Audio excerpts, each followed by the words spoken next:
For more analysis, let's bring in Joel Rubin. He served as former Deputy Assistant Secretary of State under President Obama. Joel, good morning. Thanks so much for joining us on this. So now Ukraine's Ministry of the Interior says Russian forces have made a breakthrough in the Kyiv region, breaking through the state border. It's about 100 miles north of the actual city of Kyiv. What's the impact of that when you hear that, when you hear the distance there from the capital of Ukraine? What do you make of that, and what do you expect to happen next?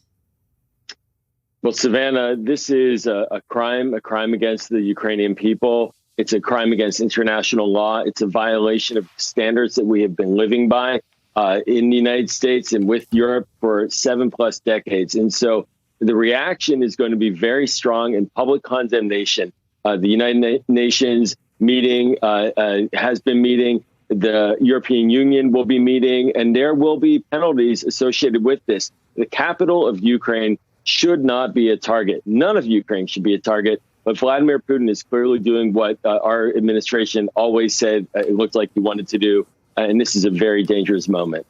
Joel, let's talk about sanctions that we're expecting from President Biden today. You said that the sanctions earlier this week were an appetizer to what could be a very heavy meal. Do you expect the full meal today? And what impact, if any, are these sanctions going to have on Putin?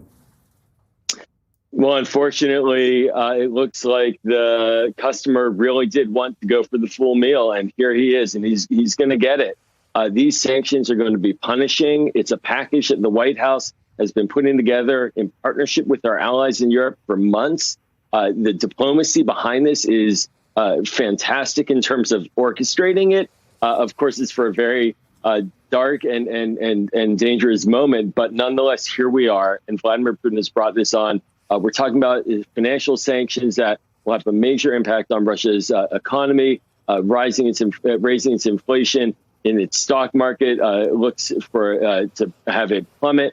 Sectoral sanctions, export control sanctions that will come on board later and over time, blocking American technology. So really a powerful package at the highest level, one that we've never seen before. And it's going to hurt ordinary Russians, and it hopefully will have an impact on Vladimir Putin's thinking. But at a minimum, this is a demonstration of unity, and it's going to be a dynamic that's going to have to take some time, most likely, and continue to be upheld. Joel, this latest attack, of course, comes after years of tension between the Kremlin and the West, something, of course, in the positions that you've held, you're well aware of. But specifically when it comes to Ukraine's potential membership of NATO. We just had Dan DeLuce, our global security reporter, point out, look, Ukraine's learning the hard way. It is not as safe not being a member of NATO. And that's really that hard line that we're seeing our troops on. Now, Putin said earlier this week that if Ukraine were to join it, that would be a direct threat to the security of Russia.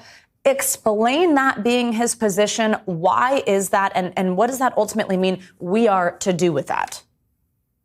Well, Savannah, I think Vladimir Putin is very much showing that he views anything related to the collapse of the Soviet Union as being dangerous to Russia. This dynamic where countries, once they were freed from the yoke of Soviet control, they have gravitated towards the West, the Baltics. We've seen Poland, Romania, Ukraine. And so now here's what happens is, in a nutshell, we have Ukraine and asking for NATO membership. It's not in NATO, but we have the countries alongside Russia moving to NATO because of this fear of Russian aggression. And so it's a paradox. Vladimir Putin is actually getting the outcome that he says he opposes. Joel Rubin, thank you so much. We appreciate your analysis this morning. Very much. Thank you so much.